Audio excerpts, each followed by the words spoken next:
እቴጌ ምንትዋብ በዙፋን ስማቸው ብርሃን ሞገሳ በ1698 ዓ.ም ከአባታቸው ከደጃዝማች መንበርና ከእናታቸው ልዕልት እንኮዬ በቋራ ጎንደር ተወለዱ። እናታቸው ልዕልት እንኮዬ ከአፄ ሚናስ ዘር እንደሚወለዱ ይጠቅሳል። ምንትዋብ በ18ኛው ክፍለ ዘመን ኢትዮጵያ ላይ ብዙ አሻራ ትተው ያለፉ ንቁ ኃይለኛና ተራማጅ መሪ ነበሩ። ከባለቤታቸው ከአፄ በካፋ ዘመን ጀምሮ እስከ ልጃቸው ዳግማዊ አፄ ኢያሱና የልጅ ልጃቸው አፄ ዮሐስ ዘመን ድረስ ለ40 ዓመታት በሀገሪቱ እኩል መሪ ነበሩ። እቴጌ ምንትዋብ በዘመናቸው በኢትዮጵያ ውስጥ ትልቅ የህንጻዎች ግንባታና የቤተክርስቲያን ድርሰት እንዲሁም ስነ ጥበብ እድገት ታይቷል። በፋሲል ግንብ የመጨረሻውን ግንብ ያስገነቡት ምንትዋብ ነበሩ።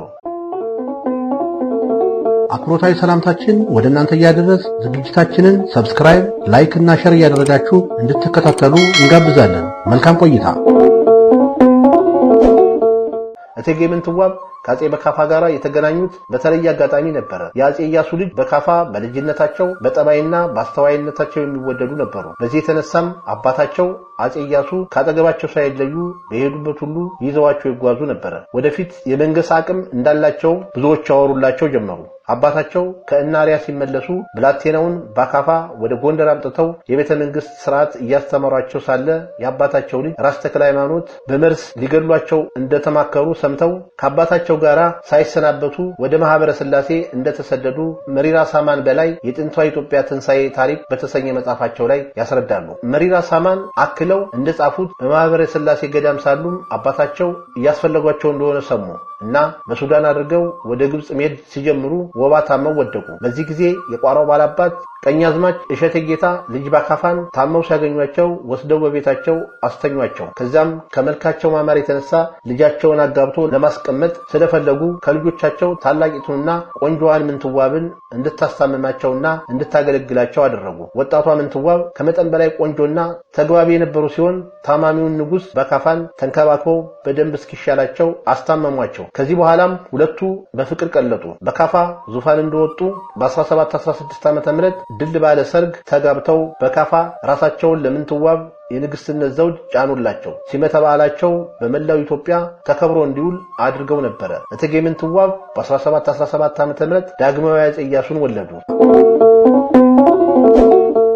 የእንደራሲነት ዘመኗ ተክለጻድቅ መኩሪያ እንደጻፉት እቴጌ ምንትዋብ እንደ እቴጌ የለኒ እንደ እቴጌ ጣይቱ በቤተ መንግስትና በህዝብ ዘንድ የተከበሩና የተፈሩ ነበር። በባለቤታቸው በአፄ በካፋ ዘመን፣ በልጃቸው በዳግማዊ ኢያሱ ዘመንና በልጅ ልጃቸው ኢዮአስ ዘመን ከዛም እስከ ተፈጻሚተ መንግስት ተክለ ጊዮርጊስ ዘመን ድረስ በሙሉ ስልጣን ያዝዙ ነበር። ከፍተኛ ውሳኔዎችን ያሳልፉ ነበር። ሿሚም ሻሪም እየሆኑ እንደ ሀገር መሪም በመንግስት አስተዳደር ውስጥ ጉልህ ሚና ይጫወቱ ነበር። በተለይ ከአፄ በካፋ መሞት በኋላ የእቴጌ ምንትዋብ ስልጣንና ሚና ከፍ ያለ ነበር።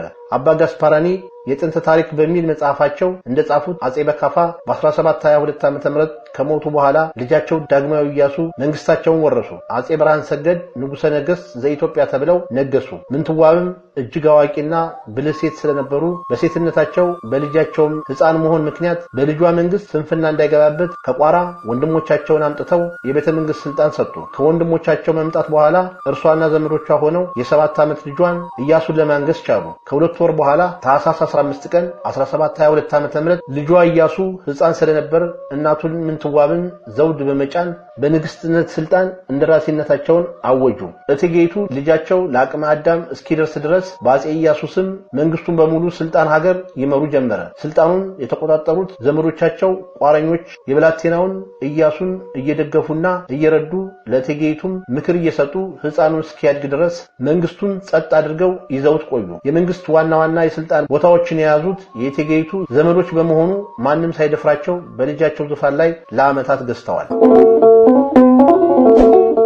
ከእጁ ባላባቶች ጋራ መተሳሰር በዘመኑ ስልጣንን ለማቆየት በጋብቻ መተሳሰር የተለመደ ስለነበር እቴጌይቱ በመንግስታቸው የቋረኞች የበላይነት ተቃውሞ ያስነሳባቸው ስለነበር ስልጣናቸው እንዳይናጋ በማሰብ የእጆቹን ለማያዝ ሲሉ ልጃቸውን አፄ ኢያሱ ለእጁ ባላባት ልጅ ለሆነችው ወለተ ቤርሳቤህ ዳሩት። ጋብቻው የታሰበውን ግብ ስላልመታ ተቃውሞ አገኘው። በመካከሉ ልክ እንደምንትዋብ ሁሉ ወለተ ቤርሳቤህ ቀስ በቀስ የእጁ ዘመዶቿን በቤተ መንግስት ተሰገስግ ነበር። በዚህ ሁኔታ የእጆችና በቋረኞች መካከል ውስጡን ፉክክር ተጀመረ። በዚህ መካከል ዳግማዊ አፄ ኢያሱ እድሜው ስለደረሰ ስልጣኑን ከናቱ በመረከብ ራሱን ችሎ ማስተዳደር ከጀመረ ከጥቂት ዓመታት በኋላ በ1747 ዓ.ም ሞተ። ይሁን እንጂ ከወለተ ቤርሳቤህ የወለደው ልጁ ኢዮአስ በአባቱ ዙፋን ነገሰ። አሁንም የልጃቸውን ኢዮአስን ሕፃን ስለነበር እቴጌ ምንትዋብ እንደገና እንደራሴነታቸውን አጽንተው በኢትዮጵያ ፖለቲካ ውስጥ ብቅ አሉ። በእርግጥ የእቴጌቱ ስልጣን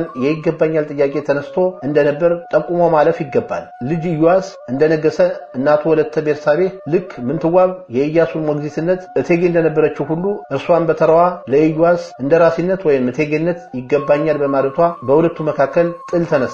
በዚህ ወቅት አፄ ኢዮአስ አያቱን ምንትዋብን ከመደገፍ ይልቅ የእናቱ ውቢትና የእጆቹን ወገን ሆነ። ውዝግቡ በ1759 ዓ.ም ወደ የእርስ በርስ ጦርነት አመራ።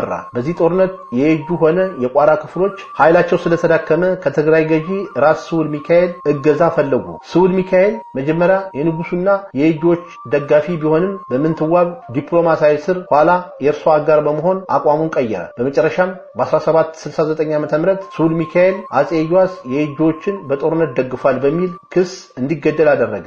የንጉሱ መገደል በአገሪቱ ሲሰራበት የነበረውን ትውፊት የቀየረ እንግዳ ስራ ነበር።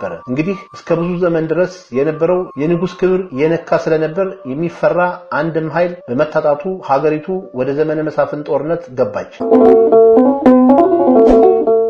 የእቴጌዋ ትሩፋቶች በልጃቸው ዳግማዊ ኢያሱና በልጅ ልጃቸው ኢዮአስ አስተዳደር ዘመን ለ40 ዓመታት ያህል ሙሉ የመሪነት ስልጣን ይዘው ኢትዮጵያን መምራት ችለዋል። ከዚህ በላይ እቴጌ ምንትዋብ በርካታ ስራዎችን ማከናወን ችለዋል። ከነዚህም መካከል በርካታ ዘመናዊ ህንጻዎችን አሰርተዋል። በፋሲል ግቢ ውስጥ የመጨረሻውን ግንብ ያስገነቡት እርሳቸው ነበሩ። ለዚህም አንዱ ማሳያ የእቴጌ ምንትዋብ በጎንደር ከተማ ውስጥ በደብረ ፀሐይ ወይንም ቁስቋም ያሰሯቸው ህንጻዎች ናቸው። የስኮትላንድ ተጓዥ ጄምስ ብሩስ በቁስቋም ስለተሰሩት ህንጻዎች ሲጽፍ ባለ 3 ፎቅ የሆነ ቤተ መንግስት፣ ክብ የሆነ ቤተክርስቲያንና ብዙ የተለያዩ የሰራተኞችና ዘበኞች ቤት እንዲሁም ግብዣ ቤት በአንድ ማይል ዙሪያ በታጠረ ግቢ ይኖሩ እንደነበር አስፍሯል። እነዚህን ቤተመንግስቶችና ቤተክርስቲያኖች ከ1723 ዓመት ጀምሮ በማሰራት በ1732 ዓመት ነበር ያስመረቋቸው። በግቢ ውስጥ የሚገኘው ቤተክርስቲያን ደብረ ፀሐይ ማርያም ይባላል። በጄምስ ብሩስ ግምት ኢትዮጵያ ከሚገኙ አብያተ ክርስቲያናት ሁሉ ሀብታም የነበረና ብዙ ምርት በወርቅ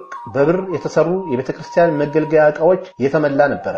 የተገነባውም በአናጢዎቹ መሪ በጅሮንድ ኢሳያስና አዛዥ ማሞ፣ አዛዥ ህሪያቆሳና፣ አዛዥ ናቡተ መሪነት ነበር። ቤተክርስቲያኑ በቀይ ሐር አሸብርቆ በዙሪያው 380 መስታወቶች ተተከለውለት ብርቅርቅታው ጎንደር ከተማ ድረስ ይታይ ነበር። ነገር ግን ቤተክርስቲያኑና ሌሎች በግቢው የነበሩ ህንጻዎች በሱዳን ወራሪ ማህዲስቶች በ1880ዎቹ ተቃጠሉ።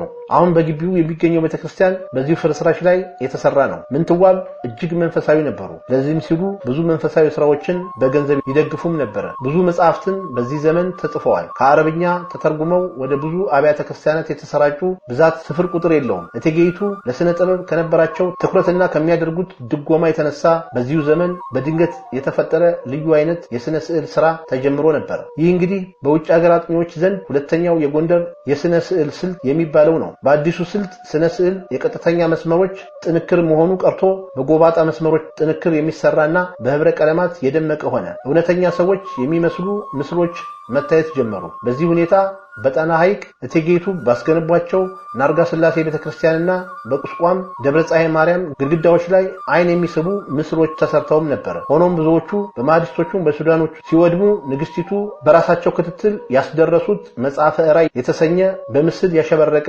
መጽሐፍ አሁን እንግሊዝ ሀገር ስለሚገኝ የአዲሱ የስዕል ስነ ስርዓት ቅርስ ከጥፋት ድኖ አሁን ቅርሱን መዝግቦ እንደሚገኝ ተክለጻዲቅ ጽፈዋል። ምንትዋብ ምንም እንኳን የእጆች ዋነኛ ተቃዋሚ የነበሩ ቢሆንም የልጅ ልጃቸው መገደልና የስውል ሚካኤል መግነን በመጥላት በ1762 ዓ.ም ላይ ወደ ጎጃም ሸሽተው ከሄዱ በኋላ በ1763 ዓ.ም ተመልሰው ጎንደር ቁስቋም ውስጥ ባሰሩት ቤተመንግስት ኑሮ ጀመሩ። ታላቋ ንግስት ምንትዋብ ግንቦት 26 ቀን 1765 ዓ.ም አርፈዋል። አበቃን። እስካሁን ስትከታተሉት የቆያችሁትን ፕሮግራም አዘጋጅቼ ያቀረብኩላችሁ እኔ ታገሱ አስፋው ነበርኩ። ሰላም።